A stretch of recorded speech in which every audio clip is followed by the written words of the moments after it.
أما بعد فحديث كتاب الله وخير الهدى هدى محمد صلى الله عليه وسلم وشر الأمور محدثاتها وكل محدثة بدعة وكل بدعة ضلالة وكل ضلالة في النار فأعوذ بالله من الشيطان الرجيم يا أيها الذين آمنوا اتقوا الله حق تقاته ولا تموتن إلا وأنتم مسلمون وقال الله تعالى يا أيها الناس اتقوا ربكم الذي خلقكم من نفس واحدة وخلق منها زوجها وبث منهما رجالا كثيرا ونساء واتقوا الله الذي تساءلون به والأرحام إن الله كان عليكم رقيبا وقال الله تعالى يا أيها الذين آمنوا اتقوا الله وقولوا قولا سديدا وقال الله تعالى اتل ما أوحي إليك من الكتاب وأقم الصلاة إن الصلاة تنهى عن الفحشاء والمنكر ولذكر الله أكبر والله يعلم ما تصنعون وقال رسول الله صلى الله عليه وسلم سبعة يظلهم الله في ظله يوم لا ظل إلا ظله وقال رسول الله صلى الله عليه وسلم من توضأ فأحسن الوضوء ثم أتى المسجد فهو زائر الله وحق على المزور أن يكرم الزائر যাবতীয় প্রশংসা তারিফ ও গুণগান এক অদ্বিতীয় মহান রব্বুল আলামিনের জন্য, যার খুবই দয়া করুণা অনুগ্রহে আজ জুমার দিন আমরা মসজিদে সমবেত হতে পেরেছি। মহান রব্বুল আলামিন আমাদেরকে এত সুন্দর তৌফিক দান করেছেন, সেই মহান রব্বুল আলামিনের কৃতজ্ঞতা জ্ঞাপন করি আলহামদুলিল্লাহ। অসংখ্য সালাম ও শান্তি বর্ষিত হোক মানবতার মুক্তি দূত সাইয়্যিদুল মুরসালিন খাতামুন নবিয়্যিন নবিয়িনা মুহাম্মদুর রাসূলুল্লাহ সাল্লাল্লাহু আলাইহি ওয়াসাল্লামের প্রতি। আল্লাহুম্মা সাল্লি আলাইহি আল্লাহুম্মা বারিক আলাইহি। সংক্ষিপ্ত সময়ে জুমার খুতবার বিষয় জামাতে সালাত আদায়ের গুরুত্ব।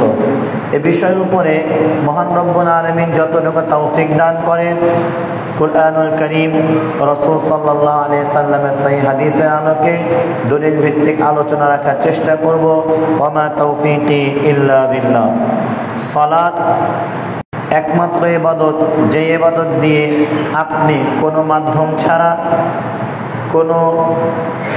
কোনো রকমের ওসিলা ছাড়া কাউকে দরকার হবে না, যে কোনো জায়গা থেকে যে কোনো পরিস্থিতিতে মহান রব্বুল আলামিনের সাথে সরাসরি যোগাযোগ করতে পারবেন, এমন একটি ইবাদত হলো সালাত। আল্লাহ সুবহানাহু ওয়া তাআলা বলেন, উতলু মা উহিয়া ইলাইকা মিনাল কিতাবি ওয়া আকিমিস সালাহ। হে নবী, আপনি আপনার উপরে যে ওহী প্রেরণ করা হয়েছে, আপনি এই ওহীটা তেলাওয়াত করেন। ওয়া আকিমিস সালাহ, এবং সালাত আদায় করেন।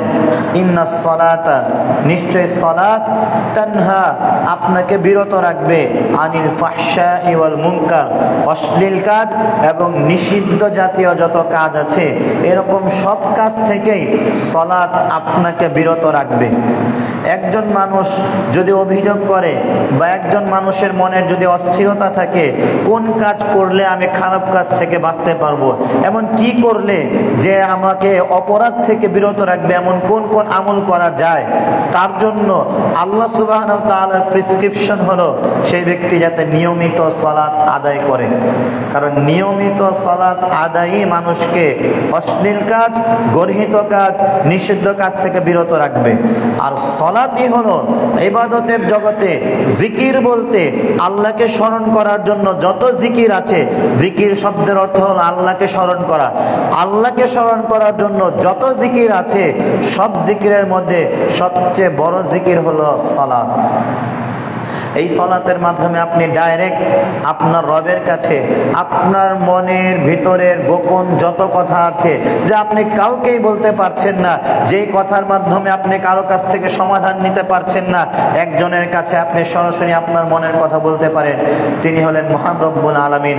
আর তার কাছে বলার জন্য আপনার মাঝে আপনার রবের মাঝে দ্বিতীয় কোনো পার্থক্যকারী, দ্বিতীয় কোনো মধ্যস্থতার কারো কোনো প্রয়োজন হবে না। ডাইরেক্ট আপনি আপনার মনের কথা আল্লাহর কাছে বলতে পারবেন।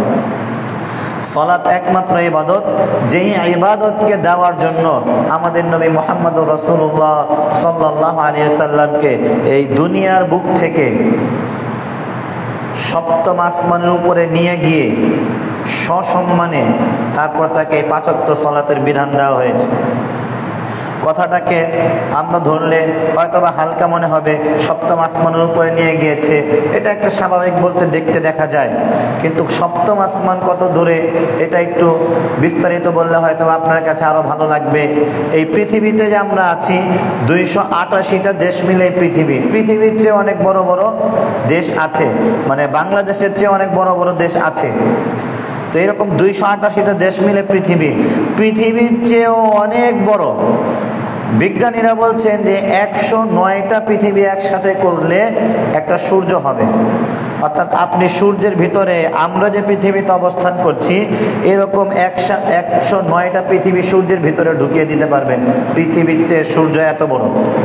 আর সূর্যের চেয়ে আমরা যে ওই যে ছোট ছোট মিট করে জ্বলে আসমানের, প্রথম আসমানের নিচে যে তারকারাজি দেখা যায়, ওই একটা তারকা, সবগুলো না, মাত্র একটা তারকাই সূর্যের চেয়ে 33 কোটি গুণ বড়। আর এরকম কত বিলিয়ন বিলিয়ন তারকারাজি প্রথম আসমানের নিচে আছে। আর এই সমস্ত তারকারাজি, কোটি কোটি তারকারাজি মিলে একটা গ্যালাক্সি। আর কত কোটি কোটি গ্যালাক্সি যে প্রথম আসমানের নিচে আছে, এটা শুধু আল্লাহ তাআলাই ভালো জানে। প্রথম আসমানের চেয়ে দ্বিতীয় আসমান আরো বড়, দ্বিতীয় আসমানের চেয়ে তৃতীয় আসমান আরো বড়। আর আসমানের বৈশিষ্ট্য সম্পর্কে আল্লাহ সুবহানাহু ওয়া তাআলা বলেন,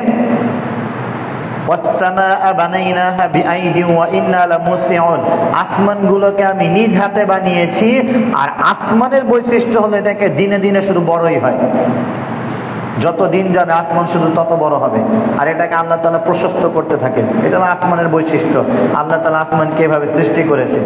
তো দ্বিতীয় আসমান থেকে তৃতীয় আসমান, এরকম প্রথম আসমান থেকে দ্বিতীয় আসমানের দূরত্ব পৃথিবী থেকে প্রথম আসমানের দূরত্ব যত দূর, এরকম করে সপ্তম আসমানের উপরে জিবরিল আলাইহিস সালাম যখন আল্লাহ রাসূলকে নিয়ে সিদরাতুল মুনতাহা নামের একটা গাছ আছে, যেই গাছ পর্যন্ত এই পৃথিবী থেকে যত খবরাখবর আছে ফেরেশতারা নিয়ে গিয়ে ওই গাছ সিদরাতুল মুনতাহার এই সীমা পর্যন্ত গিয়ে উপস্থিত হয়। জিবরিল আলাইহিস সালাম বলেন, এর উপরে গিয়ে কি হয়, এর উপরে কি আলোচনা হয়, এগুলো কোনো কিছু আমাদের জানা নেই। তো এই পর্যন্ত গিয়ে মুহাম্মদ সাল্লাল্লাহু আলাইহি সাল্লামকে এতক্ষণ পর্যন্ত জিবরিল আলাইহিস সালাম গাইড দিয়ে নিয়ে যাচ্ছেন, রাস্তা দেখিয়ে দেখিয়ে নিয়ে যাচ্ছেন। এরপর এখানে গিয়ে তারপর আল্লাহ রাসূলকে বলছেন, এখন আপনি আগে বাড়েন, আমি আপনার পিছনে পিছনে যাই। এভাবে আল্লাহ রাসূল সাল্লাল্লাহু আলাইহি সাল্লামকে দুনিয়া থেকে সপ্তম আসমানের উপরে নিয়ে গিয়ে ফেরেশতাদের থেকেও সামনে নিয়ে গিয়ে তারপর আরো নিকটবর্তী করে সূরা নাজমে আল্লাহ সুবহানাহু ওয়া তাআলা বলেন, ফাকানা কাবা কাউসাইনি আও আদনা। আল্লাহ সুবহানাহু ওয়া তাআলা আল্লাহ রাসূলকে এতটাই নিকটবর্তী করেছেন, কাবা কাউসাইনি আও আদনা, 2 ধনুক পরিমাণ বা তার চেয়েও কম নিকটবর্তী করে তারপর আল্লাহ সুবহানাহু ওয়া তাআলা আল্লাহ রাসূলকে 5 ওয়াক্ত সালাতের বিধান দিলেন। যদিও আগে আরো বেশি দিয়েছিলেন। আস্তে আস্তে মুসা আলাইহিস সালামের সাথে পরামর্শ করে আল্লাহ তাআলার কাছে আবার আবদার করলেন, আবার মুসা আলাইহিস সালামের সাথে পরামর্শ করলেন, আবার আবদার করলেন। এভাবে 2 জন নবী, 2 জন শ্রেষ্ঠ নবী, 2 জন সম্মানিত নবী, 2 জনে মিলে পরামর্শ করছেন। মুসা আলাইহিস সালাম বলছেন, আপনার উম্মত দুর্বল, এত সালাত আদায় করতে পারবে না। তার প্র্যাকটিক্যাল অভিজ্ঞতার আলোকে তিনি বলছেন, আপনার উম্মত অনেক দুর্বল, এত সালাত আদায় করতে পারবেন না, যান কমিয়ে নিয়ে আসেন। আর মুহাম্মদ সাল্লাল্লাহু আলাইহি সাল্লাম ও মুসা আলাইহিস সালামের পরামর্শ নিয়ে বারবার আল্লাহর কাছে যাচ্ছেন আর কমিয়ে নিয়ে আসছেন। দেখেন, 2 জন শ্রেষ্ঠ নবী, 2 জন সম্মানিত নবী। একজন নবী হলো সকল নবীদের সর্দার, আর একজন হলো শ্রেষ্ঠ সম্মানিত রাসূল নবী, যার আলোচনা, যার নাম কুরআনুল কারীমে সবচেয়ে বেশি এসেছে, মুসা আলাইহিস সালাম। কুরআনুল কারীমে কারো নাম আসে এটা কোনো স্বাভাবিক ছোট মোটো ব্যাপার না, তার মধ্যে মুসা আলাইহিস সালামের নাম আসছে সবচেয়ে বেশি। 130 বারের চেয়েও বেশি আসছে মুসা আলাইহিস সালামের নাম কুরআনুল কারীমে। তো দুইজন নবী পরামর্শ করছেন, কিন্তু দুইজন নবী মিলে সালাত কমিয়ে নিতে পারছেন না, নিজেরা পরামর্শ করে কমাতে পারছেন না, যে যা কমিয়ে দেই। এটা হলো ধর্ম, এটা হলো ইসলাম, এটা হলো আল্লাহর বিধান। এই যে কিছুদিন আগে কিছু মানুষ আউয়াল ওয়াক্তে ফজরের সালাত আদায় করেছেন, যে রমজানের শেষ দিন আসলো, এখন আবার ফজরের সালাত আধা ঘন্টা পিছনে চলে গেল। কার বিধান, কার ক্ষমতায়, কোন উসুলের আলোকে এই আধা ঘন্টা পিছানো হলো? আর কোন উসুলের আলোকে রমাজান আসার সাথে সাথে প্রথম ওয়াক্তে সালাত আদায় করা হলো? আর কোন উসুলের বিধানে রমাজান যাওয়ার পর পর আধা ঘন্টা পিছিয়ে দেওয়া হলো? কোন হাদিস, কোন আয়াতের ভিত্তিতে? এত বড় বড় নবী পারছে না যে 50 ওয়াক্ত সালাত আল্লাহ তাআলা দিয়েছেন, চলেন দুইজনে মিলে পরামর্শ করে কমিয়ে নেই, পারে না। দুইজনে মিলে পরামর্শ করছে, আবার আল্লাহর কাছে যায়, আল্লাহ তাআলা কমিয়ে দেন, আবার আসে, আবার পরামর্শ করে, আবার আল্লাহর কাছে যায়। এরকম যেতে যেতে শেষ 5 ওয়াক্ত দেওয়ার পরে মুসা আলাইহিস সালাম বলছে, আরে এটাও পারবে না। বাস্তবতা তো তাই দেখা যায়, 5 ওয়াক্ত সালাত তো মুসল্লি আদায় করতে পারে না। মুসা আলাইহিস সালাম তার অভিজ্ঞতার আলোকে বলেছে, আমার উম্মতকে আমি যা দেখেছি তারা তো শক্তিশালী ছিল, তারা আরো অনেক সাহসী ছিল, অনেক কিছুই ছিল তাদের মধ্যে, তারা কানে বেশি শুনতো, চোখে বেশি দেখতো। আপনার উম্মত আরো দুর্বল হবে, অতএব আপনি আরো কমায় নেন, এটাও পারবে না। মুহাম্মদ সাল্লাল্লাহু আলাইহি সাল্লাম বললেন, এর চেয়ে বেশি আমি আর বলতে পারছি না, লজ্জা লাগে, আল্লাহর কাছে গিয়ে কিভাবে এর চেয়েও কম কমিয়ে নিয়ে আসবো। তো এই 50 ওয়াক্ত সালাত থেকে 5 ওয়াক্ত সালাত নিয়েই মুহাম্মদ রাসূলুল্লাহ সাল্লাল্লাহু আলাইহি সাল্লাম দুনিয়াতে আসছেন। দুনিয়াতে এসে এই 5 ওয়াক্ত সালাত আমাদেরকে দিয়েছেন, যার মর্যাদা আল্লাহ সুবহানাহু ওয়া তাআলা আল্লাহ রাসূলকে বলছেন, আপনার উম্মত 5 ওয়াক্ত সালাত আদায় করলে 50 ওয়াক্ত সালাত আদায়ের সওয়াব পাবে। সুবহানাল্লাহ। এখন 5 ওয়াক্ত সালাত আমরা আদায় করব কিভাবে? ঘরে বসে বসে একা একা? না, আল্লাহ সুবহানাহু ওয়া তাআলা একা একা ইবাদতের জন্য 5 ওয়াক্ত সালাত দেননি। মুসলিম প্রত্যেক পুরুষের উপরে 5 ওয়াক্ত সালাত যেমন আদায় করা ফরজ, তেমনি জামাতের সাথে 5 ওয়াক্ত সালাত আদায় করা ফরজ। ফরজ এমন না যে 5 ওয়াক্ত সালাত আমি ঘরে বসে সালাত আদায় করলে আদায় হয়ে যাবে, এমন না। 5 ওয়াক্ত সালাত জামাতের সাথে আদায় করতে হবে। আরকানুল ইসলাম গ্রন্থে ইবনে উসাইমিন রাহিমাহুল্লাহ ফতোয়া দিয়েছেন, যারা জামাতের সাথে ইচ্ছাকৃতভাবে জামাতের সাথে সালাত আদায় করে না, তাদের সালাত আল্লাহ তাআলার কাছে গ্রহণযোগ্য হয় না। এখন 5 ওয়াক্ত সালাত জামাতের সাথে আদায় করতে হবে, এর গুরুত্ব সম্পর্কে বহু হাদিস, বহু কোরআনের আয়াত আল্লাহ সুবহানাহু ওয়া তাআলা উল্লেখ করেছেন, যার মধ্যে আপনার সামনে আমি কিছু ফজিলত বর্ণনা করছি, তারপর কিছু গুরুত্ব বর্ণনা করব জামাতের সাথে সালাত আদায় করার। বুখারী মুসলিমের হাদিস, মুত্তাফাকুন আলাইহি হাদিস। এই হাদিসটা আপনারা অনেকেই জানেন। 7 শ্রেণীর মানুষকে আল্লাহ সুবহানাহু ওয়া তাআলা কিয়ামতের মাঠে বিশেষ ছায়ার ব্যবস্থা করে দিবেন। তো বিশেষ ছায়ার ব্যবস্থা কেন করে দিবেন এটাও তো জানা দরকার। কেন বিশেষ ছায়ার এমন একটা ব্যবস্থা থাকবে?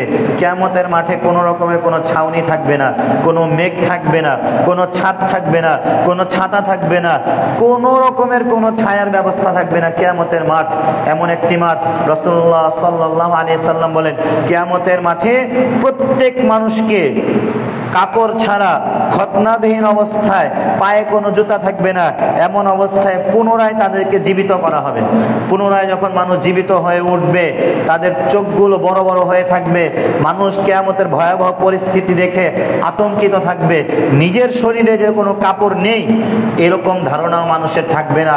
আয়েশা রাদিয়াল্লাহু তাআলা আনহা যখন আল্লাহ রাসূলের কাছে এই হাদিসটি শুনলেন, যে আল্লাহ রাসূল বললেন কিয়ামতের মাঠে মানুষের শরীরে কোনো কাপড় থাকবে না, পায়ে কোনো জুতা থাকবে না, মানুষ থাকবে খতনাবিহীন অবস্থায়, তখন আয়েশা রাদিয়াল্লাহু তাআলা আনহা আল্লাহ রাসূলকে জিজ্ঞাসা করলেন, ইয়া রাসূলুল্লাহ, আমরাও কি, আমরা যে মহিলা মানুষ এত পর্দা করলাম, কোনোদিন কোনো পুরুষ আমাদের চেহারাও দেখেনি পর্দার বিধান ফরজ হওয়ার পর থেকে নিয়ে, এখন আমরাও কি কিয়ামতের মাঠে উলঙ্গ অবস্থায় থাকবো? আল্লাহ রাসূল সাল্লাল্লাহু আলাইহি সাল্লাম আয়েশা রাদিয়াল্লাহু আনহাকে ছোট্ট একটা কথা বললেন, ইয়া আয়েশা, আল আমরু আশাদ্দু মিন যালিক। আয়েশা, তুমি যে ব্যাপারটা চিন্তা করছো, ব্যাপারটা কিয়ামতের মাঠ তোমার এই চিন্তার চেয়ে অনেক বেশি কঠিন। মানে মানুষের কাছে এতটুকু সময় থাকবে না যে তার পাশে কে আছে, দাঁড়িয়ে আছে, এটা মানুষ তাকিয়ে দেখবে, ঘাড় ঘোরানোর সময় থাকবে না। এতটাই টেনশনে থাকবে মানুষ, এতটাই চিন্তিত থাকবে মানুষ যে কি হবে, আজকে না জানি আমার কি হয়, আজকে না জানি আমাকে কি করা হয়, কেমন ভাবে না জানি আমাকে ধরা হয়, আল্লাহ যদি আমাকে আজকে ধরে তাহলে আমার কি হবে, এই টেনশন মানুষের মধ্যে থাকবে। তো এতটাই টেনশন থাকবে যে মানুষের শরীরে যে কাপড় নেই, মানুষ যে খতনাবিহীন অবস্থায় আছে, এই টেনশনে মানুষ ডান দিকে বাম দিকে কোনো দিকে তাকানোর সুযোগ পাবে না, কোনো দিকে তাকানোর সুযোগ পাবে না, এতটাই টেনশন।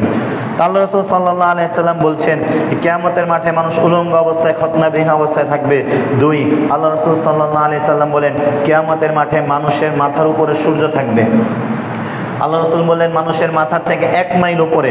তো এই হাদিসের বর্ণনাকারী সাহাবী বলছেন আমি জানি না এই 1 মাইলের ব্যাপারে আল্লাহ রাসূল কোনটা বলেছেন। এই 1 মাইল বলতে কি রাস্তার যে দূরত্ব আছে এই দূরত্বের 1 মাইল, নাকি চোখের যে কোটর, এই চোখের কোটরকে আরবিতে মাইল বলা হয়, এটা বোঝানো হয়েছে? কোনটা বোঝানো হয়েছে আল্লাহ সুবহানাহু ওয়া তাআলা ভালো জানেন, আল্লাহ রাসূল ভালো জানেন। তো ধরে নেই মাথার চেয়ে 1 মাইল দূরে সূর্য, তাহলে চিন্তা করেন যেই সূর্য আজকে পৃথিবী থেকে 143.43 মিলিয়ন কিলোমিটার দূরে, 10,01,000,000, 143.43 মিলিয়ন কিলোমিটার দূরে পৃথিবী থেকে সূর্য। তাও যদি এই সূর্যের তাপ 50 ডিগ্রি হয়ে যায়, 40 ডিগ্রি হয়ে যায়, তাহলে আমাদের অবস্থা খারাপ হয়ে যায় বাংলাদেশি মানুষদের। বিগত বছর রমজানের সময় রাস্তায় বের হয়েছি, 37 ডিগ্রি সূর্যের আলো তাপ। তো রিক্সা চালককে বলছি যাবেন ওয়ারিতে, আমি তো পুরান ঢাকার ছেলে, বললাম যাবেন ওয়ারিতে, না ভাই যাবো না, যেতে পারব না, যে তাপ এদিকে থাকতে হবে, এখন বের হওয়া যাবে না। আর যদি কোনো রিক্সা চালক যাইতে চায় তাহলে মনে করেন নয়াবাজার থেকে ওয়ারির ভাড়া 60 টাকা, ওই চায় 80 টাকা 90 টাকার ভাড়া। তো সূর্যের তাপ এত বেশি, আর এই সূর্যটাই একই সূর্য আরো বিকট, আরো ভয়ঙ্কর হয়ে মানুষের মাথার 1 মাইল উপরে থাকবে। আল্লাহ রাসূল সাল্লাল্লাহু আলাইহি সাল্লাম বলেন মানুষের শরীর থেকে ঘাম ঝরতে থাকবে, ঘাম ঝরতে ঝরতে যে মানুষ যে পরিমাণ পাপী, সে মানুষ সেই পরিমাণ নিজের ঘামে ডুবে থাকবে। কেউ তার টাকনো পর্যন্ত ঘামে ডুবে থাকবে, কেউ তার হাঁটু পর্যন্ত, কেউ তার কোমর পর্যন্ত, কেউ তার গলা পর্যন্ত, কেউ পুরাটাই ডুবে যাবে। একে তো মাথার উপরে সূর্য, দ্বিতীয় নিজের শরীরের ঘামে মানুষ ডুবে থাকবে, 3 নম্বর শরীরে কোনো কাপড় নেই, নিজের ঘাম টকবক টকবক করে গরম হতে থাকবে, আর সেই টকবক গরম ঘামের মধ্যে নিজে জ্বলতে পড়তে থাকবেন। আর এই পরিস্থিতি হলো কিয়ামতের হিসাব নিকাশ শুরু হওয়ার অনেক আগে, মানে এখনো হিসাব নিকাশের কোনো আলোচনাই নাই, মাত্র আপনাকে উঠানো হয়েছে কিয়ামতের মাঠে। এই রকম পরিস্থিতিতে 7 শ্রেণীর মানুষ আল্লাহ তাআলা বিশেষ ছায়ার ব্যবস্থা করে দিবেন।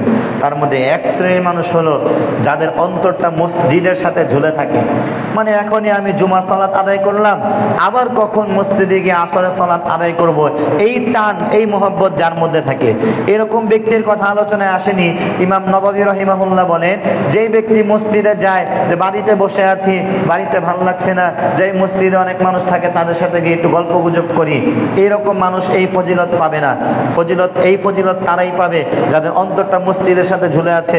জুমার সালাত আদায় করে মসজিদ থেকে বাড়িতে গেলাম, আমার মনটা টান টান হয়ে আছে, আসরের আজান কখন দিবে, আবার মসজিদে গিয়ে জামাতের সাথে সালাত আদায় করব। এই শ্রেণীর মানুষরা কিয়ামতের মাঠে এরকম বিশেষ ফজিলত, বিশেষ ছায়ার ব্যবস্থা পাবে। 2, রাসূলুল্লাহ সাল্লাল্লাহু আলাইহি ওয়াসাল্লাম বলেন, সালমান ফারসি রাদিয়াল্লাহু আনহু থেকে বর্ণিত মাজমাউজ জাওয়ায়েদ 4th খণ্ডের 34 নম্বর পৃষ্ঠায় হাদিসটি এসেছে, হাদিসটি সহিহ। আল্লাহ রাসূল সাল্লাল্লাহু আলাইহি ওয়াসাল্লাম বলেন, মান তাওয়াদ্দা ফাআহসানাল বুদুআ সুম্মা আতাল মাসজিদা ফাহুয়া যায়িরুল্লাহ, কেউ যদি সুন্দর মতো ওযু করে তারপর মসজিদে আসে, ফাহুয়া যায়িরুল্লাহ, সে হলো আল্লাহর সাথে সাক্ষাৎকারী ব্যক্তি, মানে সে আল্লাহর সাথে সাক্ষাৎ করতে আসলো। আল্লাহ রাসূল বলছেন ওয়া হাক্কুন আলাল মাজুরি, অতএব যার সাথে সাক্ষাৎ করতে আসলো, মানে আল্লাহর সাথে সাক্ষাৎ করতে আসলো, তো আল্লাহ তাআলার জন্য দায়িত্ব হয়ে যায়, আল্লাহ তাআলার জন্য ওয়াজিব হয়ে যায় আইয়ুকরিমাজ যায়ির, তিনি যেন তার মেহমানদেরকে সম্মান করেন। সুবহানাল্লাহ। এরপর রাসূল সাল্লাল্লাহু আলাইহি সাল্লাম বলেন, হাদিসটি আবু হুরায়রা রাদিয়াল্লাহু আনহু থেকে বর্ণিত সহিহ তারগিবের 303 নম্বর হাদিস, আলবানী রাহিমাহুল্লাহ হাদিসটিকে সহিহ বলেছেন। আল্লাহ রাসূল সাল্লাল্লাহু আলাইহি ওয়াসাল্লাম বলেন, লা ইয়াতাওয়াদ্দাউ আহাদুকুম ফায়ুহসিনু বুদুআহু ওয়া ইউসবিগুহু, তোমাদের কেউ যদি সুন্দর মতো ওযু করে, সুন্দর মতো ওযু বলতে প্রত্যেকটা অঙ্গ প্রত্যঙ্গ ভালো মতো ভিজায়, ভালো মতো ভিজিয়ে ওযু করে, সুম্মা আতাল মসজিদা লা ইউরিদু ইল্লা সালাতা ফিহি, তারপর সে বাড়ি থেকে মসজিদে আসে, মসজিদে আসার উদ্দেশ্য শুধু একটাই যে সে জামাতের সাথে সালাত আদায় করবে, এরকম একটা নিয়ত নিয়ে মসজিদে আসে, আল্লাহ রাসূল সাল্লাল্লাহু আলাইহি ওয়াসাল্লাম বলেন, ইল্লা তাবাশবাশাল্লাহু ইলাইহি কামা ইয়াতাবাশবাশু আহলুল গায়বি বিতালাতিহি, আল্লাহ তাআলা ওই বান্দাকে দেখে এত খুশি হন, এত খুশি হন, যেমন মনে করেন আপনার একজন প্রিয় মানুষ যাকে আপনি খুব ভালোবাসেন, অন্তরের অন্তঃস্থল থেকে খুব ভালোবাসেন। এখন আপনি জানেন আপনার ওই প্রিয় মানুষটা 1টা বাজে এই রাস্তা দিয়ে আসবে, তা আপনি কি করছেন? ওই মসজিদের গেটে দাঁড়িয়ে বারবার তাকাইতেছেন কখন আসবে, কখন আসবে। আপনি ভালো করেই জানেন 1টা বাজে আসবে, তারপরও আপনার মনের অস্থিরতা, দেখি একটু আগে আসে নাকি, দেখি একটু তাড়াতাড়ি আসে নাকি। এই যে টান, এই যে মহব্বত, আপনার এই ভালোবাসা, আপনার এই মহব্বত যতটা বেশি, তার চেয়েও বেশি খুশি হয়। যেমন আপনি আপনার বন্ধুকে দেখলে যতটা খুশি হবেন যখন চলে আসবে, যেরকম আনন্দ পাবেন, তার চেয়েও অনেক অনেক অনেক বেশি খুশি হন আল্লাহ সুবহানাহু ওয়া তাআলা যখন তার বান্দাকে দেখেন জামাতে সালাত আদায়ের জন্য মসজিদে এসেছে। সুবহানাল্লাহ।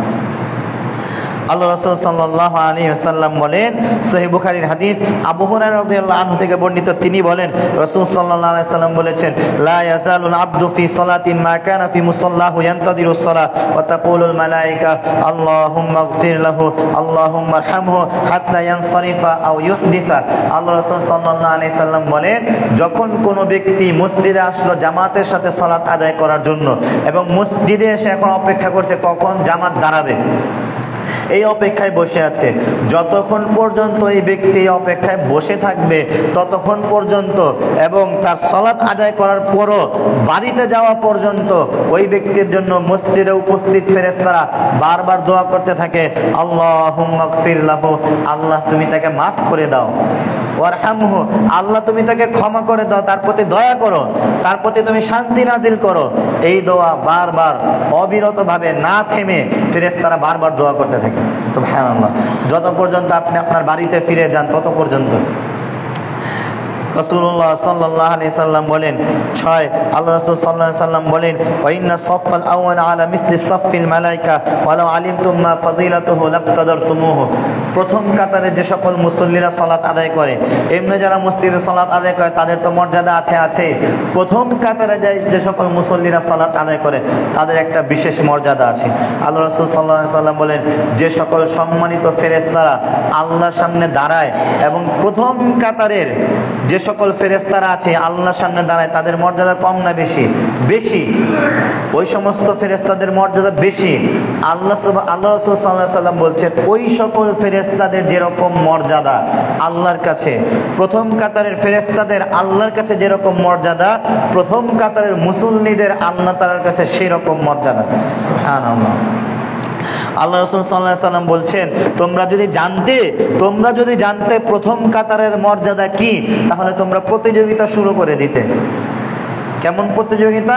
আল্লাহ রাসূল বলছেন যে মানুষ লটারি করত, যে এক কাজ করেন, লটারিতে যার যার নাম উঠবে সেই প্রথম কাতারে নামাজ পড়তে পারবে, এরকম লটারি করেন, আমার নাম উঠলে আমি পড়ুম, আমার নাম না উঠলে আমি পড়ুম না, এই সিস্টেম করেন। তাইলে প্রথম কাতারে যাদের লটারিতে নাম উঠবে তারাই সালাত আদায় করবে।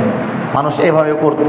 আল্লাহ রাসূল হাদিসে এটাই বলেছেন যে মানুষ যদি প্রথম কাতারের মর্যাদা জানতো আর আজানের ফজিলত জানতো, তাহলে মানুষ প্রথম কাতারে সালাত আদায়ের জন্য এবং আজান দেওয়ার জন্য লটারি করত।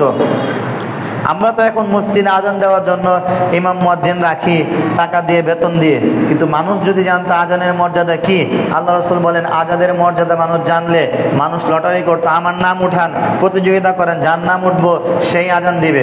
কারণ আল্লাহ রাসূল সাল্লাল্লাহু আলাইহি সাল্লাম বলেন, একজন মুয়াজ্জিন যখন আজান দেয়, মুয়াজ্জিনের আজানের আওয়াজ যত দূরে যায় তত দূর পর্যন্ত যত মানুষ আছে, যত জিন আছে, যত পশু প্রাণী আছে, ছোট্ট পিপিলিকা, ছোট্ট মশা পর্যন্ত, প্রত্যেকটা কিছু ওই মুয়াজ্জিনের জন্য আল্লাহর কাছে দোয়া করে যে আল্লাহ তুমি তাকে ক্ষমা করে দাও। সুবহানাল্লাহ। হয়তো আপনি বলতে পারেন আমরা তো মুয়াজ্জিনের লাগে কিছু বলি না। আপনি বলেন আর না বলেন, আপনার পক্ষ থেকে তার জন্য দোয়া গ্রহণযোগ্য হয়ে যায়। এমনি অটোমেটিক, বলতে হবে না। আবার এই সব মানুষ মুয়াজ্জিনের জন্য কিয়ামতের মাঠে সাক্ষী থাকবে। যে এই লোকটা আজান দিত, দুনিয়াতে আমাদেরকে ডাকতো, তোমার ইবাদতের জন্য ডাকতো, তোমার তাওহীদের জন্য ডাকতো, এই সাক্ষী কিয়ামতের মাঠে সবাই দিবে। আর কিয়ামতের মাঠে যত মানুষ উপস্থিত থাকবে, সবচেয়ে লম্বা গলা থাকবে, সবচেয়ে লম্বা গলা থাকবে মুয়াজ্জিনের। দেখেই চিনতে পারবে এই সমস্ত মানুষেরা দুনিয়াতে মানুষদেরকে আল্লাহর ইবাদতের জন্য ডাকতো, তাদের এটা বিশেষ মর্যাদা কিয়ামতের মাঠে। তো প্রথম কাতারের সালাত আদায়ের, জামাতের সাথে প্রথম কাতারের সালাত আদায়ের মর্যাদা অনেক অনেক অনেক বেশি। আল্লাহ রাসূল সাল্লাল্লাহু আলাইহি সাল্লাম বলেন, ইন্না লিল্লাহি মালাকান ইউনাদি ইনদা কুল্লি সালাতিন ইয়া বানি আদম কুমু ইলা নিরানিকুম আল্লাতী আওকাতুমুহা ফাআতফিউহা। আল্লাহ রাসূল বলেন, হে আদম সন্তান, প্রত্যেক সালাতের সময়, প্রত্যেক জামাতের সময় আল্লাহ তাআলার পক্ষ থেকে নির্ধারিত একজন ফেরেশতা বারবার ডাকতে থাকে, হে আদম সন্তান, তোমরা উঠো, তোমরা চলে আসো, তোমরা তোমাদের জামাতের সালাতের কাতারে দাঁড়াও, আর তোমরা সেই আগুনগুলোকে, এই জামাতে সালাত আদায় করে সেই আগুনগুলোকে তোমরা নিভিয়ে ফেলো, যে আগুনগুলো তোমরা প্রতিদিন পাপ করে করে, অন্যায় করে করে যে আগুনকে প্রতিদিন প্রজ্বলিত করছো, যে আগুনের তাপ প্রতিদিন বাড়াচ্ছ, সেই আগুনটাকে তোমরা নিভিয়ে ফেলো। তোমরা উঠো, আসো, চলে আসো, জামাতের সাথে তোমরা সালাত আদায় করো। এভাবে প্রত্যেকটা দিন ফেরেশতারা ডাকতে থাকে। আর আব্দুল্লাহ ইবনে মাসউদ রাদিয়াল্লাহু আনহু বলেন, মানুষ যে পাপ করে করে নিজের আগুনকে জ্বালায়, নিজের আগুন, জাহান্নামের আগুনকে প্রজ্বলিত করতে থাকে, আব্দুল্লাহ ইবনে মাসউদ রাদিয়াল্লাহু আনহু বলেন, যখনই মানুষ জামাতের সালাত আদায়ের জন্য ওযু করে, যখনই জামাতের সালাত আদায়ের জন্য ওযু করে, তখনই মানুষের পাপগুলো ঝরে ঝরে পড়ে যায়। তো মানুষ 5 ওয়াক্ত সালাত জামাতের সাথে আদায় করার জন্য 5 বার ওযু করে, 5 বার ওযু করার সাথে সাথে মানুষের পাপগুলো ঝরে ঝরে পড়ে যায়। আল্লাহ রাসূল সাল্লাল্লাহু আলাইহি সাল্লাম বলেন, আব্দুল্লাহ ইবনে মাসউদ রাদিয়াল্লাহু আনহু থেকে বর্ণিত বুখারী মুসলিমের হাদিস, আল্লাহ রাসূল সাল্লাল্লাহু আলাইহি সাল্লামকে জিজ্ঞাসা করছে, ইয়া রাসূলুল্লাহ আইয়ুল আমালি আহাব্বু ইলাল্লাহ, হে আল্লাহর রাসূল, আল্লাহ তাআলার কাছে সবচেয়ে প্রিয় আমল কোনটা? আল্লাহ তাআলার কাছে সবচেয়ে প্রিয় আমল কোনটা? আল্লাহ রাসূল সাল্লাল্লাহু আলাইহি সাল্লাম বলেন, আল্লাহর কাছে সবচেয়ে প্রিয় আমল হলো আস-সালাতু আলা আওকাতিহা, ওয়াক্ত মোতাবেক সালাত আদায় করা। জামাতে তো সালাত আদায় করবেনই, জামাতটাও যাতে ওয়াক্ত মোতাবেক হয়। এমন না যে জোহরের আউয়াল ওয়াক্ত যেটা আছে, আসরের আউয়াল ওয়াক্ত যেটা আছে, ওই ওয়াক্তে সালাত আদায় না করে আরো অনেক লেট করে তারপর আপনি সালাত আদায় করলেন, এটারও তো তেমন গুরুত্ব মর্যাদা নেই। দেখেন, আল্লাহ রাসূল সাল্লাল্লাহু আলাইহি সাল্লাম শ্রেষ্ঠ ব্যক্তি, শ্রেষ্ঠ সম্মানিত ব্যক্তি। তার সাহাবী আবু বকর সিদ্দিক, তিনিও সম্মানিত শ্রেষ্ঠ ব্যক্তি। তার সাহাবী আল্লাহ রাসূল সাল্লাল্লাহু আলাইহি সাল্লামের সাহাবী ওমর রাদিয়াল্লাহু আনহু, আল্লাহ রাসূলের সাহাবী ওসমান রাদিয়াল্লাহু আনহু, আল্লাহ রাসূলের সাহাবী আলী রাদিয়াল্লাহু আনহু, এই সমস্ত সম্মানিত যত সাহাবায়ে কেরাম আছে এবং যে সকল সাহাবায়ে কেরাম জীবিত ছিলেন, তারা প্রত্যেকেই সালাত আদায় করতেন আউয়াল ওয়াক্তে। তারা শ্রেষ্ঠ ব্যক্তি, তারা দেরি করতেন না, বিলম্ব করতেন, তারা শ্রেষ্ঠ ওয়াক্তে সালাত আদায় করে ফেলতেন।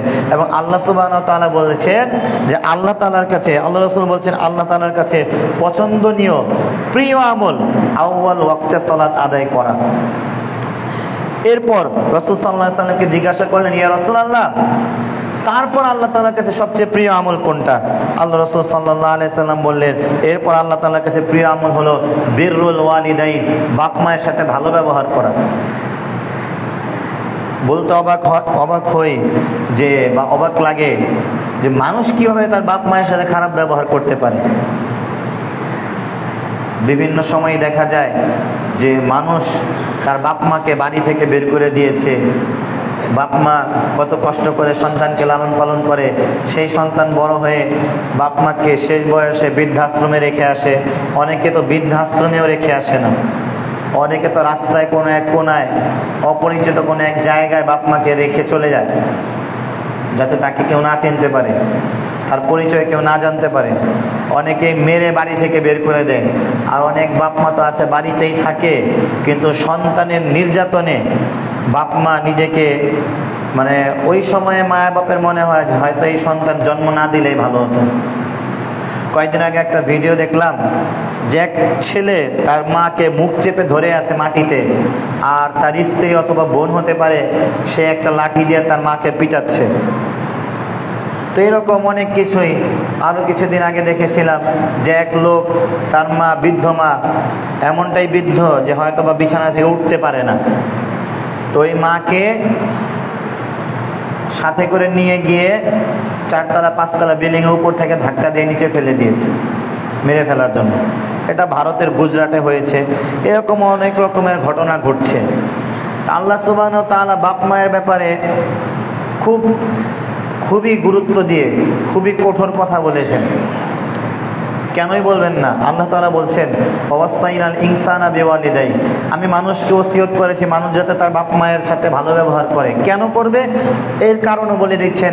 আল্লাহ তাআলা বলেন হামালাতহু উম্মুহু ওয়াহনান আলা ওয়াহনিন, মা তার সন্তানকে পেটে ধারণ করে কষ্টের পর কষ্ট সহ্য করে। কিভাবে? এক ফোঁটা পানি থেকে মায়ের গর্ভে, মায়ের পেটে বাচ্চাটা আস্তে আস্তে আস্তে আস্তে বড় হয়। দিন যত যায় বাচ্চা বড় হয়। 4 মাস যখন হয়ে যায়, 4 মাস যখন হয়ে যায় তখন বাচ্চার দেহে আল্লাহ তাআলার পক্ষ থেকে রূহ চলে আসে। ওই বাচ্চাটা আস্তে আস্তে বড় হয়। বড় যখন হয় মায়ের পেটে লাথি দেয়, নড়াচড়া করায়, কষ্ট দেয়। যখনই বাচ্চাটা মায়ের পেটে চলে আসে, এক ফোঁটা পানি থেকে যখন বাচ্চাটা বড় হতে থাকে, তখনই মায়ের শরীরের বিভিন্ন রকমের হরমোন চেঞ্জ হতে থাকে। তো হরমোন চেঞ্জ হতে হতে মা ওই সময় নাকের ঘ্রাণ অনেক পাওয়ারফুল হয়ে যায়। কোনো রকমের কোনো ঘ্রাণ সহ্য হয় না, কোনো রকমের কোনো আতর, কোনো রকমের কোনো সেন্ট, কোনো রকমের ঘরে রান্না বান্না হয়, কোনো কিছু সহ্য হয় না। শরীরের অবস্থা খারাপ হয়ে যায়। কখনো জ্বর আসে, কখনো মাথা ব্যথা করে, কখনো শরীরের প্রেশার হাই হয়ে যায়, কখনো প্রেশার লো হয়ে যায়। শরীরের অবস্থা অনেক রকমের খারাপ হয়ে যায় যখন বাচ্চা পেটে চলে আসে। তারপরেও মা এত কষ্ট সহ্য করার পরেও মা তার পেটে বাচ্চাকে নিয়ে খুশি থাকে যে আমার বাচ্চা সুস্থ থাকলেই হলো। দাঁত ব্যথা উঠে, দাঁত ব্যথার ওষুধ খেতে চায় না। মাথা ব্যথা উঠে, মাথা ব্যথার ওষুধ খেতে চায় না, যে আমি যদি এখন অ্যান্টিবায়োটিক ওষুধ খাই তাহলে আমার বাচ্চার ক্ষতি হতে পারে। এই ভয়ে ওষুধ খায় না। আমার যা হওয়ার হোক, আমার বাচ্চার যাতে কিছু না হয়। তারপরে যখন দিন যায়, আরো সামনে যায়, বাচ্চাটা বড় হয়, বাচ্চা পেটের মধ্যে লাথি করে। ওই লাথি খেয়েও মা খুশি যে না আমার বাচ্চাটা সুস্থ আছে, পেটের মধ্যে লাথি মারছে, যাক আমার বাচ্চাটা সুস্থ আছে। আর এই বাচ্চাই যদি পেটের মধ্যে লাথি না মারে, নড়াচড়া না করে, তখন মায়ের টেনশন চলে আসে, আয় হায় কি হলো, বাচ্চা হিলে না কেন, কি হইলো? তাড়াতাড়ি যা ডাক্তারের কাছে গিয়ে বলে দেখেন না কি হইলো, আজকে সারাদিন ধরে আমার বাচ্চা তো আমার লাথি দেয় না, নড়াচড়া করে না, কি হইলো? মায়ের মনের ডর, এই নাকি গলার মধ্যে রক্ত পেঁচায় গেল, এই নাকি অন্য রকমের কোনো কিছু হয়ে গেল। ডাক্তার মাকে সান্ত্বনা দেয়, দেখেন আপনার বাচ্চা যদি সারাদিনে 2 বার নড়াচড়া করে তাহলে আপনার বাচ্চা সুস্থ আছে। তারপরেও মায়ের মন শান্তি পায় না। মায়ের মন শান্তি পায় না, মনে হয় ডাক্তার আমার থেকে কিছু লুকাইতেছে, নয়তো আমার বাচ্চা নড়াচড়া করবো না কে সুস্থ থাকলে। এটা হলো মায়ের মনের টেনশন। মা বাচ্চারে পেটের মধ্যে বলে, আরে তোর তো কাম এত ঢুকি, তুই খালি একটু লড়াচড়া করবি, তাহলে তো আমার মনে শান্তি জান, ঠিক আছে, এত লোক দায়িত্ব পালন করস না, একটু লড়াচড়া করস না। এটা হলো মায়ের মনের অশান্তি। তো এই বাচ্চা যখন মা জন্ম দেয়, বিজ্ঞানীরা বলছেন বা ডাক্তাররা বলছেন যে মানুষের হাড্ডি যদি ধরে ধরে এরকম ভেঙে ফেলে না, মানুষ সর্বোচ্চ 40-41 ডিগ্রির মতো ব্যথা সহ্য করতে পারে। কিন্তু মা যখন বাচ্চা জন্ম দেয় তখন এই ব্যথার ডিগ্রি থাকে প্রায় 51 ডিগ্রির মতো, অনেক বেশি। অনেক কষ্ট করে অনেক মা যখন বাচ্চা জন্ম দিতে যায়, বাড়ি থেকে বের হওয়ার সময় নিজের শাশুড়িকে বলে, দেখেন আমি তো আপনার সাথে সংসারে অনেক দিন কাটাইছি, যদি ভুল ত্রুটি হয় মাফ করে দিয়েন। এটাই জন্য অনেক সময় বইলা যায় যে অনেক মা অনেক সময় বাচ্চা জন্ম দিতে গিয়ে আর ফিরে আসে না। অনেকে ভয়ে, অনেকে বাচ্চা জন্ম দিতে গিয়ে মারাও যায়। তো এটা অনেক যন্ত্রণাদায়ক, অনেক ব্যথাজনক একটা ব্যাপার। তারপরেও জানে যে অনেক বিপদ আছে, তারপরেও বাচ্চা জন্ম দিবে। জন্ম যখন হয়, কষ্ট মষ্ট করে জন্ম যখন হয়, তখন এই বাচ্চাটাকে যখন মায়ের হাতে দেওয়া হয়, মা যখন বাচ্চাটাকে কোলে নেয়, গালের সাথে লাগায়, সে তার জীবনের সবচেয়ে দামি মুহূর্ত সে অনুভব করে। সবচেয়ে প্রিয় মুহূর্ত সে অনুভব করে যে আমার বাচ্চা যেটা আমার পেটে ছিল আজকে আমার বুকে, আমার রক্ত মাংস দিয়ে গড়া আমার সন্তান আজকে আমার হাতে, আজকে আমার বুকে আমি তাকে দেখতে পাচ্ছি। এই শান্তি কোনো কিছু দিয়ে তাকে, মানে অন্য কোনো কিছু দিয়ে, বিকল্প কোনো কিছু দিয়ে সেই শান্তি পাবে না। তো এই সন্তানকে নিয়েই সেই মা দিনের পর দিন সময় ব্যয় করে, এই সন্তানকে লালন পালন করা নিয়ে এখন তার দুনিয়া, এখন তার সব আনন্দ খুশি এটা নিয়েই। এই সন্তানকে দুধ খাওয়ানো এটাই তার এখন আনন্দ। রাত নেই দিন নেই, বাচ্চা যখন একটু আওয়াজ করে তখনই সাথে সাথে কোলে নিয়ে নেয় দুধ খাওয়ানোর জন্য। এই বাচ্চা পেশাব পায়খানা করে দেয়, বাচ্চা কখন পেশাব করলো কখন পায়খানা করলো সব কিছু খেয়াল রাখতে হয়। এই নাকি আমার বাচ্চা পেশাব করে ভিজা বিছানায় শুয়ে আছে, ভিজা বিছানায় শুয়ে থাকলে তো তার ঠান্ডা লেগে যাবে। মা নিজে মুতের পেশাব পায়খানার বিছানায় শোয়, বাচ্চাকে একদম শুকনো জায়গায় ভালো জায়গায় মা সন্তানকে শোয়। সেই বাচ্চাকে কোলে নিয়ে মা দুধ পান করায়, কোলের মধ্যে পেশাব পায়খানা করে দেয়, তারপরও মা রাগ করে না।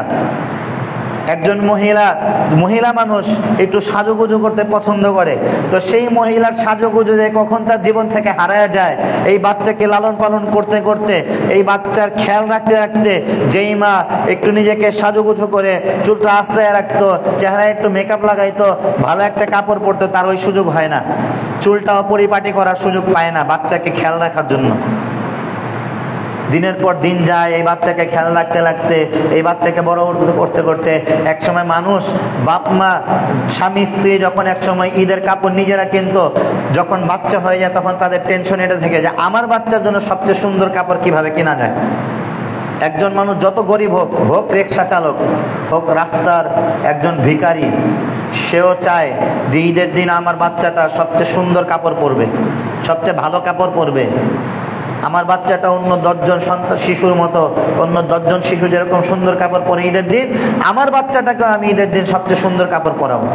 তো এরকম বাপ মায়েরা তাদের জীবনের বিয়ের আগে একজন পুরুষের চিন্তা থাকে শুধু একটা বিবাহ করলে আমার একটা জীবন সঙ্গিনী পাবো, আর বিবাহের পরে স্বামী স্ত্রী দুইজনের সুখের সংসার থাকে। যখন বাচ্চা হয়ে যায় তখন তাদের জীবনের চিন্তা ভাবনা থাকে এখন এই বাচ্চাটাকে কিভাবে ইস্টাবলিশ করা যায়, তার ভবিষ্যৎ নিয়ে চিন্তা করে, তাকে কিভাবে প্রতিষ্ঠিত করা যায়, তাকে কিভাবে উন্নত শিক্ষা দেওয়া যায়, তার জীবনটা সুখময় কিভাবে হবে, তখন এগুলো নিয়ে চিন্তা থাকে মানুষের।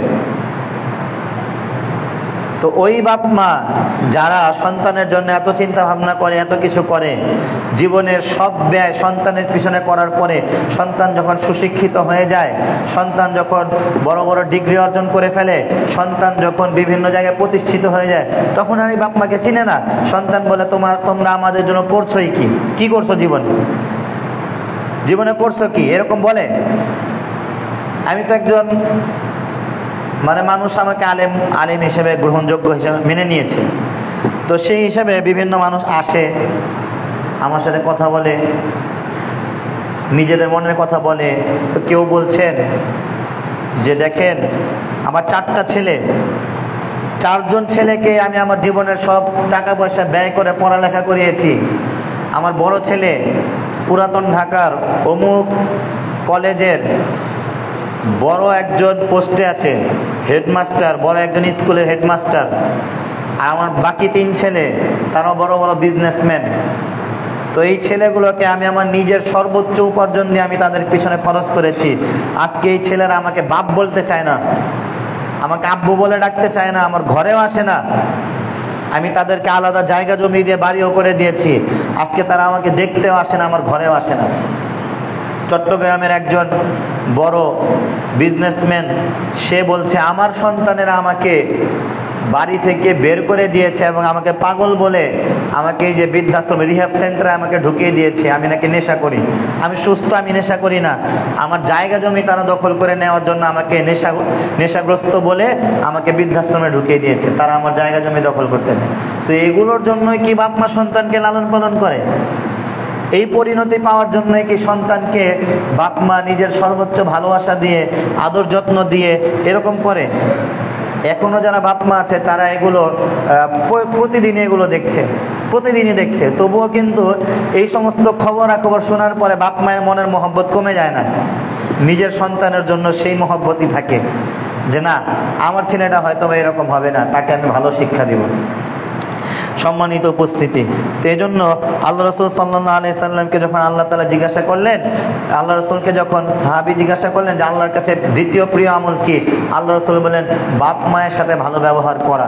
কারণ একজন মানুষের জন্য বাপ মাই হলো তার জান্নাত, বাপ মাই হলো জাহান্নাম। একজন মানুষ যদি পৃথিবীর সর্বোচ্চ ভালো মানুষ হয়, সবচেয়ে পরহেজগার মানুষ হয়, সবচেয়ে বড় দানশীল হয়, সবচেয়ে বড় ইবাদত গুজার মানুষ হয়, আর ওই লোকটা যদি তার বাপ মায়ের সাথে বেয়াদবি করে, ওই লোকটা যদি তার বাপ মাকে সম্মান না করে, ওই লোকটা কোনোদিনও জান্নাতে ঢুকতে পারবে না। যদিও সে 5 ওয়াক্ত সালাত আদায়কারী, যদিও সে তাহাজ্জুদ গুজার, যদিও সে সবচেয়ে বড় আমানতদার, যদিও সে সবচেয়ে বড় দানশীল, তবুও এরকম লোক জান্নাতে ঢুকতে পারবে না যদি কেউ তার বাপ মায়ের সাথে বেয়াদবি করে। বাপ মাই হলো মানুষের জন্য জান্নাত, বাপ মাই হলো মানুষের জন্য জাহান্নাম। এই জন্য আল্লাহ তাআলা প্রথমেই নিজের হক বলার সাথে সাথে, দেখো তোমরা আমার শুকরিয়া আদায় করো, এটা বলার সাথে সাথে একই শব্দে একই বাক্যে আল্লাহ তাআলা বলছে আমার সাথে ভালো, আমার শুকরিয়া আদায় করবা, তোমার বাপ মায়েরও শুকরিয়া আদায় করবা। পৃথিবীর বুকে সবচেয়ে নিকৃষ্ট, সর্বোচ্চ খারাপ আমল, সর্বোচ্চ খারাপ অপরাধ হলো আল্লাহর সাথে শিরক করা।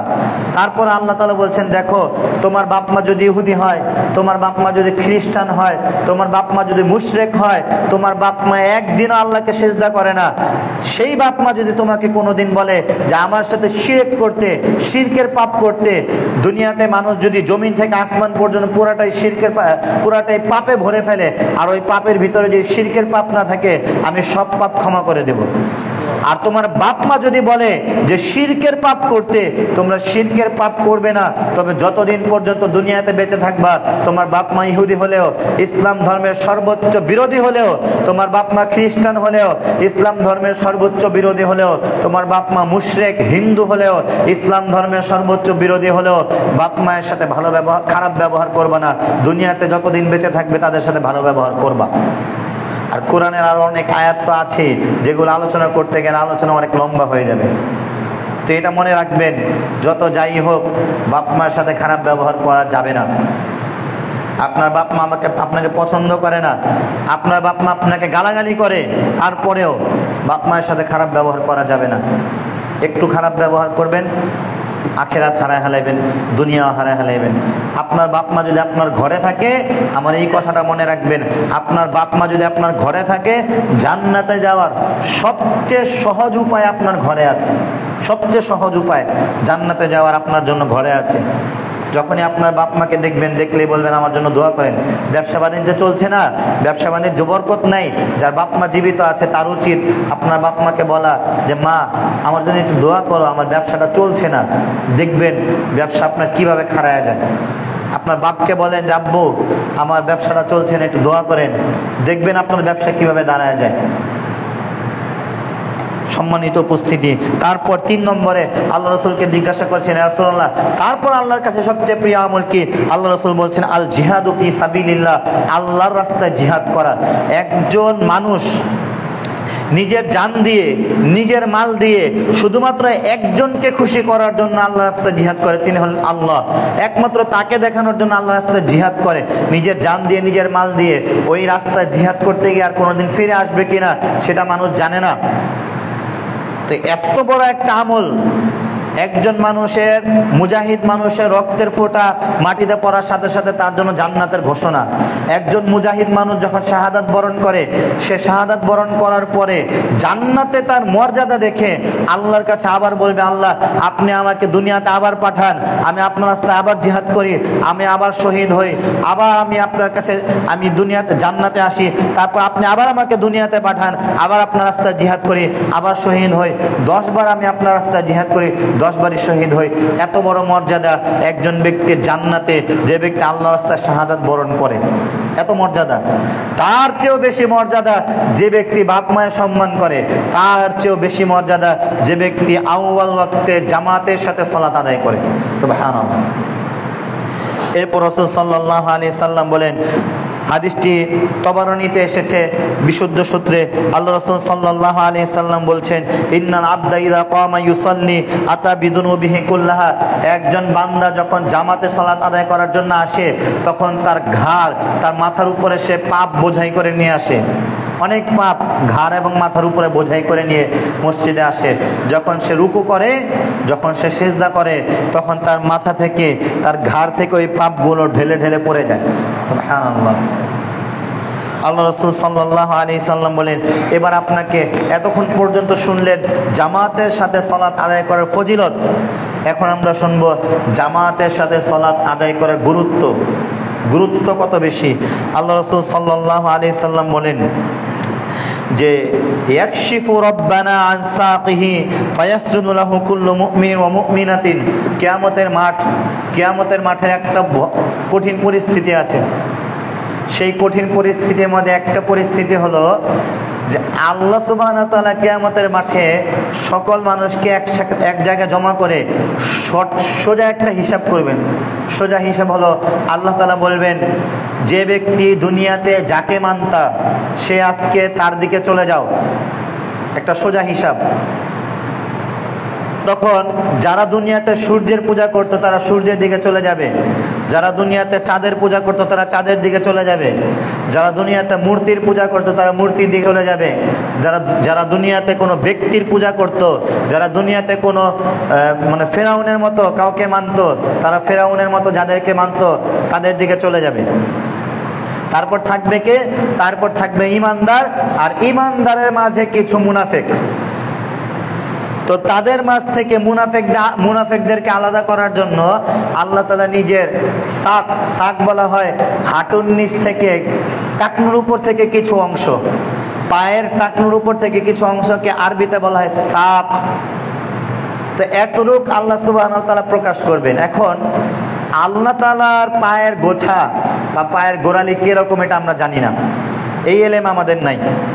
আমরা শুধু হাদিস অনুবাদ করছি, যেভাবে আল্লাহ রাসূল বলেছেন সেভাবে আমি বলছি যে আল্লাহ সুবহানাহু ওয়া তাআলা নিজের পায়ের গোড়ালি প্রকাশ করবেন। তখন যারা ঈমানদার তারা সাথে সাথে আল্লাহ তাআলার কাছে সিজদা লুটে পড়বে। আর যারা মুনাফিক, আর যারা মানুষকে দেখানোর জন্য সালাত আদায় করে, যারা মানুষকে দেখানোর জন্য যে আমি সবচেয়ে ভালো ইবাদত গুজার ব্যক্তি, আমি মসজিদে যাব, সালাত আদায় করবো, মানুষ দেখবে আমি সবচেয়ে ভালো মানুষ, কয়দিন পরে আমি এলাকার অমুক দায়িত্ব পাবো, মসজিদের অমুক দায়িত্ব পাবো, এরকম যে সকল মানুষেরা থাকে তারা কিয়ামতের মাঠে আল্লাহ তাআলাকে সিজদা করার সুযোগ পাবে না। তখনই পার্থক্য হয়ে যাবে কারা আল্লাহর একনিষ্ঠ বান্দা আর কারা মুনাফিক, ডিভাইডেড হয়ে যাবে। আল্লাহ সুবহানাহু ওয়া তাআলা কিয়ামতের মাঠে এভাবে জামাতে যারা সালাত আদায় করে, একনিষ্ঠভাবে যারা সালাত আদায় করে তাদেরকে পার্থক্য করে দিবেন। তারপর দ্বিতীয়, জামাতের সাথে সালাত আদায় করার গুরুত্ব। আল্লাহ রাসূল সাল্লাল্লাহু আলাইহি সাল্লামের কাছে একজন অন্ধ সাহাবী আসলেন। অন্ধ সাহাবীর নাম আব্দুল্লাহ ইবনে উম্মে মাকতুম। তিনি এসে আল্লাহ রাসূলকে বলছেন, ইয়া রাসূলুল্লাহ, আমি তো অন্ধ মানুষ, আমার ঘরে এমন কেউ নেই যে আমাকে মসজিদে নিয়ে আসবে, আর আমার ঘরটাও একটু দূরে, আর মদিনা রাস্তাঘাটও সুন্দর না, তা আমি কি বাড়িতে সালাত আদায় করতে পারি? আল্লাহ রাসূল সাল্লাল্লাহু আলাইহি ওয়াসাল্লাম প্রথমে তাকে পারমিশন দিলেন, যাও। তো এই সাহাবী মসজিদ থেকে বের হওয়ার আগেই, এখনো বের হয় না, মানে এই অনুমতি নিয়ে বের হয়ে যাবেন, বের হওয়ার আগেই সাথে সাথে আল্লাহ রাসূল তাকে আবার ডাকলেন, তাড়াতাড়ি তাকে ডাক দাও। সাহাবী আসেন, আসার পরে তাকে জিজ্ঞাসা করলেন, তোমার বাড়ি থেকে আজানের আওয়াজ যায়? তখন তো মাইক ছিল না, তার মানে বেশি দূরে না, একটু কাছাকাছি। তা আল্লাহ রাসূলকে জিজ্ঞাসা করলেন, আল্লাহ রাসূল জিজ্ঞাসা করলেন, তোমার বাড়ি থেকে আজানের আওয়াজ যায়, আজান শুনতে পারো? তো খোলামেলা জায়গা, মদিনা তো মানুষও নাই, আর এরকম বড় বড় বিল্ডিংও নাই, আজান দিলে দূর পর্যন্ত আজান শোনা যায়। সাহাবী বললেন, হ্যাঁ আল্লাহ রাসূল, আজানের আওয়াজ তো যায়। তখন আল্লাহ রাসূল বলেন, তাহলে মসজিদে এসে সালাত আদায় করতে হবে। একটু খেয়াল করবেন হাদিসটা, দেখেন যেই সাহাবী অনুমতি চাচ্ছেন সেই সাহাবী অন্ধ। দ্বিতীয়, ওই সাহাবীর ঘরে কোনো মানুষ নেই যে তাকে মসজিদে নিয়ে আসবে। 3 নম্বর, মদিনা রাস্তায় কোনো লাইট নাই, মদিনা রাস্তা খালি, আর এরকম পাকা রাস্তাও না, ভাঙ্গাচোরা রাস্তা, বালুময় রাস্তা। ওই রাস্তার মধ্যে বিষাক্ত বিচ্ছু, বিষাক্ত সাপ, নেকড়ে ভাগ, এগুলো সব খোলামেলা, যে কোনো সময় অ্যাটাক করতে পারে, যে কোনো সময় ছোবল দিতে পারে। এই সকল পরিস্থিতি থাকা সত্ত্বেও যখন অনুমতি চাইলো, আল্লাহ রাসূল তাকে অনুমতি দিলেন না, না তোমার মসজিদে এসে সালাত আদায় করতে হবে জামাতের সাথে। যদি অনুমতি পাওয়ার হইতো, এই সাহাবী আগে হকদার অনুমতি পাওয়ার, তিনি অনুমতি পাইলেন না। এরপর রাসূল সাল্লাল্লাহু আলাইহি সাল্লাম বলছেন আল্লাহ রাসূল সাল্লাল্লাহু আলাইহি সাল্লাম এর একটি হাদিস, যে আল্লাহ রাসূল সাল্লাল্লাহু আলাইহি সাল্লাম এর সাহাবী আবু হুরায়রা রাদিয়াল্লাহু আনহু বলেন, আল্লাহ রাসূল বলছেন যে আমার অনেক সময় ইচ্ছা হয়, লাকাদ হামামতু, অনেক সময় আমি খুব চিন্তা করি, খুব মন চায়। কি মন চায়? আন আমারা বিহাতাবিন লিয়াহতুবা, আমি কাউকে নির্দেশ দেই যাই তোমরা কিছু কাঠখড়ি জমা করো, তো তোমরা কিছু কাঠখড়ি জমা করো। এই নির্দেশ দিয়ে আমি কাউকে বলে, এই একজন আজান দাও, আজান দিয়ে একজন মসজিদে ইমামতি করো, ইমামতিতে দাঁড় করিয়ে দিয়ে তারপর আমি মসজিদ থেকে বের হয়ে ওই সমস্ত মানুষদের বাড়ি ঘরে যাই যে সমস্ত মানুষেরা জামাতে সালাত আদায় করতে আসে নাই, তাদের বাড়ি ঘরগুলো আমি আগুন দিয়ে জ্বালিয়ে দিই। আপনি একটু চিন্তা করেন, ঠান্ডা মাথায় ভেবে দেখেন তো, পৃথিবীর বুকে সর্বোচ্চ সম্মানিত ব্যক্তি, সর্বোচ্চ আদর্শবান ব্যক্তি, যার আদর্শের ব্যাপারে আল্লাহ সুবহানাহু ওয়া তাআলা সূরাতুল কলামে সার্টিফিকেট দিচ্ছেন, ইন্নাকা লাআলা খুলুকিন আযীম, নিশ্চয় আপনি সর্বোত্তম আদর্শের উপরে আছেন, আপনার চেয়ে শ্রেষ্ঠ আদর্শ পৃথিবীতে কারো নাই। এবং পুরা পৃথিবী মানুষের জন্য, পুরা পৃথিবীবাসীর জন্য আল্লাহ সুবহানাহু ওয়া তাআলা ঘোষণা দিয়ে দিচ্ছেন, লাকাদ কানা লাকুম ফি রাসূলিল্লাহি উসওয়াতুন হাসানাহ, তোমাদের জন্য তোমাদের রাসূলের মাঝে সর্বোত্তম আদর্শ রয়েছে। কেউ যদি চাও যে আমি সর্বশ্রেষ্ঠ ব্যক্তিকে ফলো করতে চাই, সর্বশ্রেষ্ঠ ব্যক্তিকে ফলো করতে চাই, তাহলে তিনি হলেন মুহাম্মদুর রাসূলুল্লাহ সাল্লাল্লাহু আলাইহি সাল্লাম, তোমরা তাকে ফলো করো। তার মধ্যে সর্বোচ্চ আদর্শ আছে। মাইকেল হার্ট এরকম একজন ব্যক্তি, একজন লেখক, গবেষক, চিন্তাবিদ, সে চিন্তা করলো, একজন খ্রিস্টান ব্যক্তি, তো সেই খ্রিস্টান ব্যক্তি চিন্তা করলো যে আমি পৃথিবীর সর্বশ্রেষ্ঠ মনীষী যারা আছে তাদের নামের লিস্ট করব, তাদের গুণাবলী, তাদের আদর্শ, তাদের শ্রেষ্ঠত্ব, তাদের জ্ঞান, তাদের অবদান সব কিছু মিলিয়ে শ্রেষ্ঠ ব্যক্তিদের নামের লিস্ট করব।